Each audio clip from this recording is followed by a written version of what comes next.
Hey everyone, and welcome. Today we're diving into something totally fundamental to biology, how life makes more life. But I want you to forget what you think you know. We're about to explore the wild world of organisms that can create perfect clones of themselves, all on their own. Let's get right into it. I mean, really, just think about that for a second. What if you could just split in two? Sounds like something straight out of science fiction, right? Well, for countless life forms on this planet, it's just another Tuesday. This is the incredible reality of asexual reproduction. So how does it all work? So the definition here really nails it. Asexual reproduction needs just one parent. And because of that, the offspring are basically clones. They've got the exact same genetic blueprint. It's kind of the ultimate version of like parent-like offspring, because they are literally identical. Okay, so let's start with some of the most direct methods out there. How do single cells and other simple organisms just split themselves up to create new life? Well, that brings us to our first two methods, fission and fragmentation. This image is a perfect example of what's called binary fission. Bi just means two. You can see how this single amoeba cell starts to stretch out, its nucleus divides, and then the whole thing just splits right down the middle into two brand new identical daughter cells. And that's it. One becomes two. But, it's not always just a random split. Take a look at this diagram of leishmania. See that little whip-like structure at one end? Because of that, it has to divide along a very specific line, a definite orientation. It just goes to show you, even in these supposedly simple organisms, everything is super organized. Now, some organisms really take this to the next level. This little guy is Plasmodium, the parasite that causes malaria. Instead of just splitting into two, its nucleus divides again and again and again. Then, the whole cell just bursts open, releasing tons of daughter cells all at once. This is what we call multiple fission.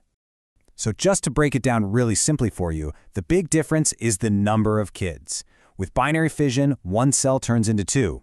With multiple fission, one cell turns into many. It's really a numbers game, a strategy for creating a huge population really fast, when conditions are just right. And this whole splitting thing isn't just for single-celled organisms. Check out simple multicellular life, like this algae, Spirogyra. It uses a method called fragmentation. If the parent body breaks into pieces for whatever reason, each one of those little fragments can just grow up to become a whole new, complete individual. Pretty cool, huh? Okay, so we've covered splitting apart. Now let's get into some truly mind-bending abilities. We're going to look at methods that involve regrowing entire body parts or even sprouting a whole new organism right off the parent's body.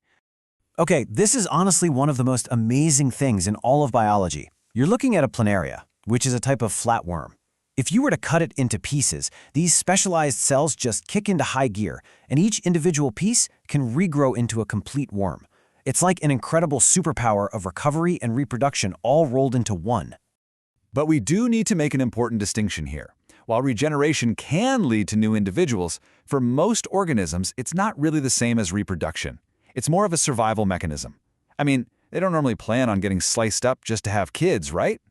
Now, a much more deliberate method is something called budding. You can see it here with this hydra. A little outgrowth or a bud starts to form on the side of the parent. It grows and develops into a tiny little hydra, and once it's ready, it just pops off and goes on to live its own independent life. Simple, effective, and a perfect little clone. All right, let's switch kingdoms for a minute. It's not just animals that have all these clever tricks. As you're about to see, plants and fungi have developed their own really powerful ways of reproducing asexually. So this next method is a huge deal, especially for us humans in agriculture. It's called vegetative propagation. Basically, instead of using seeds, a new plant can grow directly from a part of the parent, like a piece of root, a stem, or even a leaf. We do this all the time with plants like sugarcane, roses, and grapes to make sure every new plant is a perfect copy. And here are two fantastic examples you might have even seen yourself. On the left, that's a bryophyllum leaf. And look, tiny little plantlets are sprouting right out of the edges. And on the right, something you've definitely seen in your kitchen. The eyes on a potato are actually buds. Each one of those can grow into a whole new potato plant. And we've taken this natural process and pushed it to a whole new level with technology. With something called tissue culture, scientists can take just a tiny group of cells from a plant, grow them in a sterile lab environment, and produce thousands of identical disease-free plants. It's a game changer for agriculture and conservation. And last but not least, let's look at spore formation. This is really common in fungi, like the bread mold Rhizopus you see here. Those little blobby things on top are filled with thousands of tiny spores. Each spore has this thick, protective wall so it can survive almost anything. Then, when it finally lands somewhere nice, like on a piece of moist bread, it germinates and grows. Okay, wow, that was a lot. Let's just pull it all together. This table is a great little summary of everything we just covered. You've got fission, fragmentation, regeneration, budding, vegetative propagation, and spore formation. They're all different strategies, sure, but they all share that one key idea, making new life from just a single parent. So, hopefully you have a really solid handle on these concepts now. But the big question is, how do you make sure you absolutely ace this topic on your Class 10 exams? Let's talk real quick about taking your learning to the next level. Well, if this explainer helped you out, the best way you can help us is to hit that like button, share it with your friends, and leave a comment below. And of course, make sure you subscribe to the A1 Institute channel so you never miss out on the next explainer. And hey, if you're really serious about crushing your exams, don't forget that A1 Institute offers complete Class 10 courses with amazing notes and one-on-one personal guidance. If you want to learn more, our contact number is right there in the description below. All right, to wrap things up, I want to leave you with one final thought to chew on for your exams. It really ties everything we've talked about together. Why is copying DNA, that genetic blueprint, the single most essential step in any kind of reproduction, whether it's asexual or sexual?